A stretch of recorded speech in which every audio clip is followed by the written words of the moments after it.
कहानी की शुरुआत में हम 40 साल के क्रिस्टीन को देखते हैं जो अपने बेड में एक ऐसे आदमी के साथ थी जिसको वो जानती ही नहीं। उसे वो घर भी काफी अजीब लग रही थी और जब वो बाथरूम जाती है तब वो देखती है कि वहाँ पर काफी सारे फोटोज थे जो कि उसके और उस आदमी की थी। उधर वो आदमी उठता है और कहता है कि उसका नाम बेन है और वो उसका पति है। बेन उसे बताता है कि 14 साल पहले उन दोनों की शादी हो गई थी और तकरीब 10 साल पहले क्रिस्टी की एक कार एक्सीडेंट में मेमोरी लॉस हो गई थी। उसके मेमोरी में सिर्फ एक ही दिन की स्टोरेज रहती है और वो आज जो कुछ भी करता है वो कल भूल जाती है। और अगर आप इसको टेक्नोलॉजी में हिसाब करोगे तो क्रिस्टी की मेमोरी सिर्फ 2 ही जीबी की है और वो हर रोज फॉर्मेट हो जाती है। खैर ये सब कुछ सुनकर क्रिस्टी काफी हैरान हो जाती है और बेन उसे सब कुछ ठीक हो जाने का दिलासा देता है। इसके बाद क्रिस्टी अपनी वेडिंग एल्बम को देखने लगता है ताकि उसे कुछ याद आ सके। इसी बीच बेन उसे बताता है कि आज उन दोनों की मैरिज एनिवर्सरी है और इसीलिए वो लोग बाहर घूमने जाएंगे। इधर हम देखते हैं कि क्रिस्टीन की डॉक्टर नेस से इलाज चल रहा होता है जो कि एक न्यूरो साइकोलॉजिस्ट है। यहाँ पर डॉक्टर नेस उसे एक कैमरा भी देता है ताकि वो अपने इंपॉर्टेंट चीजों को रिकॉर्ड करके रख सके। और हर रोज बेन के जाने के बाद डॉक्टर क्रिस्टीन को कॉल करके कैमरे को चेक करने के लिए कहता है और चेक करने के बाद कैमरा को वापस से उसी जगह पर छुपा देने के लिए कहता है। इसके बाद सीन यहाँ पर कट होता है और अगले ही सीन में हमें 2 हफ्ते पहले की कहानी दिखाया जाता है जहाँ पर डॉक्टर नेस क्रिस्टी के साथ छुप कर मिल रहा था क्योंकि वो नहीं चाहता था कि बेन को क्रिस्टी के इलाज के बारे में पता चले। यहाँ पर डॉक्टर नेस क्रिस्टी को वो कैमरा छुपा कर रखने के लिए कहता है और साथ ही वो ये भी कहता है कि क्रिस्टी की कोई एक्सीडेंट नहीं हुई थी, उसके ऊपर अटैक हुआ था और वो एयरपोर्ट के पास आधी मरी हुई हालत में मिली थी। लेकिन जैसा कि बेन ने उसे बताया था कि उसकी एक्सीडेंट हुई थी इसीलिए वो बेन के ऊपर शक करने लगती है। पर बाद में वो सोचती है कि बेन ने शायद उसे इसलिए झूठ कहा था ताकि उसका दिल ना दुखे। इसके बाद एक दिन डॉक्टर नर्स के ट्रीटमेंट के दौरान क्रिस्टी को एक लाल बालों वाली लड़की नजर आता है जिसका नाम क्लेरा थी। अब घर पहुंचकर क्रिस्टी बातों बातों में बेन से क्लेरा के बारे में पूछती है जिसमें बेन उसे कुछ भी बताना नहीं चाहता था, लेकिन बाद में वो बताता है कि क्लेरा उसकी दोस्त थी। लेकिन वो क्रिस्टीन को ऐसे कंडीशन में देखकर उसे छोड़कर चली गई और उसे कॉल करना भी बंद कर दिया। पर क्रिस्टीन को बेन की बातों पर यकीन नहीं होता और वो क्लेरा की फोटो को बाथरूम में चिपका कर एक वीडियो बनाती है जिसमें वो कहती है कि वो बेन के बातों पर भरोसा नहीं करती। अब रात में बेन बाथरूम से उन फोटोज को हटा देता है और अगली ही सुबह क्रिस्टी जब डॉक्टर नेस के कहने पर कैमरे को चेक करती है तभी वो देखती है कि उसके पीछे कुछ फोटोज था और अभी वो फोटोज गायब था। अब क्रिस्टी उन फोटोज को ढूंढने लगता है और कुछ ही देर ढूंढने पर उसे वो फोटोज भी मिल जाता है। इसी बीच वो एक फोटो में देखता है कि वो प्रेग्नेंट भी थी और उसका एक बेटा भी था। इसीलिए वो बेन के आने पर उससे गुस्सा होकर ये पूछती है कि उसने ये बात उससे क्यों छुपाई, जिसमें बेन उसे बताता है कि उसका बेटा 8 साल की उम्र में एक जानलेवा बीमारी से अटैक होकर मारा गया था और बेन उसे इसलिए ये बात बताना नहीं चाहता था ताकि उसे इस बात के लिए बुरा न लगे। इसके बाद बेन क्रिस्टीन को अपने बेटे की फोटोज दिखाता है जिसका नाम एडम था। अब उसी रात क्रिस्टीन सपने में एक आदमी को देखती है जो उसे मारने की कोशिश कर रहा था और वो दिखने में बिल्कुल डॉक्टर नेस की तरह था। इसके बाद अगले ही सीन में हम डॉक्टर नेस और क्रिस्टीन को एक वीरान जगह पर देखते हैं जहाँ पर डॉक्टर नेस क्रिस्टीन को रिलैक्स कर रहा था। लेकिन तभी क्रिस्टीन डॉक्टर की नेम टैग देखकर काफी डर जाती है क्योंकि उस नेम टैग में डॉक्टर का नाम लिखा हुआ था डॉक्टर माइक नेस और माइक वही आदमी है जिसको क्रिस्टीन ने सपने में देखा था उसे मारते हुए। इसीलिए क्रिस्टीन कार से उतरकर वहाँ से भागने की कोशिश करती है लेकिन नेस उसे पकड़कर इंजेक्शन देकर बेहोश कर देता है। इसके बाद नेस उसे घर छोड़कर आता है और अगले ही दिन हम देखते हैं कि क्रिस्टीन ये सब कुछ भूल गई थी। इसके बाद अगले ही दिन डॉक्टर नेस क्रिस्टीन के पास आकर कहता है कि क्रिस्टीन के ऊपर जो हमला हुआ था उसके कुछ दिनों बाद बेन ने उसे कम्युनिटी सेंटर में रख दिया था। इसी बीच डॉक्टर क्रिस्टीन को यह भी कहता है कि बेन ने उसे तलाक भी दे दिया था। इसके बाद डॉक्टर क्रिस्टीन को उसकी फ्रेंड क्लेरा की कॉन्टेक्ट नंबर देकर वहाँ से चला जाता है। इधर इन सारी बातों को क्रिस्टीन समझ नहीं पा रही थी और ये सारी बातें उसके दिमाग में एक पजल की तरह घूम रही थी, जिस वजह से वो बेन के पास जाता है और उससे इसके बारे में पूछता है, जिसमें वो बताता है कि उसका बेटा मर जाने के बाद वो काफी डिप्रेशन में जा चुका था और इसीलिए उसने क्रिस्टीन को तलाक दे दिया था। लेकिन कुछ ही दिनों में उसका मन बदल गया और वो क्रिस्टीन को तलाक देने के बाद भी अपने पास ही रख लिया। इसके बाद अगले ही सीन में हम देखते हैं कि क्लेरा क्रिस्टीन को कॉल करती है और वो दोनों एक जगह पर मिलने का प्लान करते हैं। यहाँ पर क्लेरा क्रिस्टीन को कहती है कि उसके अटैक होने से पहले उसका किसी के साथ अफेयर था और क्रिस्टीन के ऊपर अटैक होने के कुछ ही दिनों बाद बेन और वो काफी क्लोज आ गए थे और उन दोनों के बीच एक बार संबंध भी हुआ था। लेकिन क्रिस्टीन और बेन की मैरिड लाइफ को ध्यान रखते हुए वो उन दोनों के लाइफ से काफी दूर चला गया और उन दोनों को कभी कॉल भी नहीं किया। यहाँ पर क्लेरा क्रिस्टीन को बेन के द्वारा लिखा गया एक लेटर भी देती है जो बेन ने ही उसे देने के लिए कहा था और बेन ने क्लेरा को क्रिस्टीन को वो लेटर देने के लिए तभी कहा था जब वो उस लेटर को पढ़ने की लायक हो जाए। उस लेटर में बेन ने लिखा था कि वो क्रिस्टीन को बहुत प्यार करता है लेकिन उनके बेटे एडम के फ्यूचर को देखकर उसे क्रिस्टीन को छोड़ना पड़ा। इधर बेन का प्यार और देखभाल की वजह से क्रिस्टीन डिसाइड करती है कि वो बेन को वीडियो दिखाएगी जो उसने रिकॉर्ड किया था। इसी बीच वो बेन को अपने और डॉक्टर नेस के बारे में भी बताती है जिसको सुनकर बेन उसे थप्पड़ मार देता है और वहाँ से चला जाता है। इसके बाद क्रिस्टीन क्लेरा को कॉल करके उसके और बेन के बीच हुई झगड़े के बारे में उसे बताती है, जिसको सुनकर क्लेरा उसे दिलासा देती है और कहती है कि वो इस बारे में बेन से बात करेगी। अब क्लेरा क्रिस्टीन को कॉल करके कहती है कि बेन ने उसे कहा कि वो कई सालों से आउट ऑफ स्टेशन है, जिसको सुनकर वो दोनों ही काफी शॉक हो गए थे, क्योंकि बेन अगर आउट ऑफ स्टेशन है तो इतने दिनों से क्रिस्टीन के साथ कौन रह रहा है। अब क्लेरा क्रिस्टीन से बेन का हुलिया पूछती है तो उसे पता चलता है कि वो बेन नहीं है। इधर ये सब कुछ जानकर क्रिस्टीन घर से भागने की कोशिश करती है, लेकिन बेन उसे पकड़कर बेहोश कर देता है। इसके बाद अगले ही सीन में हम मूवी के स्टार्टिंग के सीन को देखते हैं, जहाँ पर क्रिस्टीन सुबह अपने खाली यादों के साथ उड़ रही होती है। इसके बाद वो बाकी दिनों की तरह ही अपने कैमरा को ढूंढती है और कैमरा को जब वो चेक कर रही होती है तब वो एक वीडियो में देखती है कि वो बता रही होती है कि वो बेन से प्यार करता है और उसी के साथ अपनी लाइफ को बिताना चाहता है। तभी उसे बेन कॉल करता है और उसे सामान पैक करने के लिए कहता है और कहता है कि वो लोग आज रात एक ट्रिप पर जाने वाले हैं। फिर बेन हॉस्पिटल में डॉक्टर नेस से मिलने के लिए जाता है और उसे क्रिस्टीन से दूर रहने के लिए कहता है। उस रात बेन क्रिस्टीन को एयरपोर्ट के पास की ही एक होटल पर लेकर जाता है और ये जगह वही जगह है जहाँ पर कुछ ही सालों पहले क्रिस्टीन को अधमरा पाया गया था। अब होटल के अंदर बेन क्रिस्टीन से कहता है कि वो बेन नहीं है, वो माइक है। दरअसल क्रिस्टीन की माइक के साथ अफेयर था और माइक क्रिस्टीन को शादी करना चाहता था, लेकिन जब क्रिस्टीन उससे शादी करने से मना कर दी थी तब माइक ने उसे इतनी बुरी तरीके से मारा था जिस वजह से उसकी मेमोरी लॉस्ट हो गई थी। इधर क्रिस्टीन को भी ये सब कुछ याद आ जाती है और वो यहाँ से जाने लगती है, लेकिन तभी माइक उसे पकड़ लेता है और उन दोनों के बीच वापस से हाथापाई होना शुरू हो जाता है। पर इस बार क्रिस्टीन ही माइक को किसी तरीके से मारकर वहाँ से निकल जाती है और सीन यहीं पर ही कट हो जाता है। अगले ही सीन में हम क्रिस्टीन को हॉस्पिटल में एडमिट देख पाते हैं और तभी उसके पास डॉक्टर नेश आता है। अब यहाँ पर हम देखते हैं कि डॉक्टर नेश उसे कुछ दिखाने के बारे में कहता है। तभी वहाँ पर क्रिस्टीन की रियल हस्बैंड बेन और उसका बेटा एडम आता है, जिसको देखकर क्रिस्टीन को अपनी सारी मेमोरीज याद आ जाती है। और दोस्तों यहीं पर ये कमाल की मूवी खत्म हो जाती है।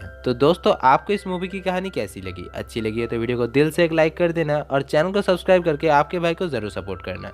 बाकी मैं मिलता हूँ आपसे नेक्स्ट वीडियो में, तब तक के लिए जय हिंद।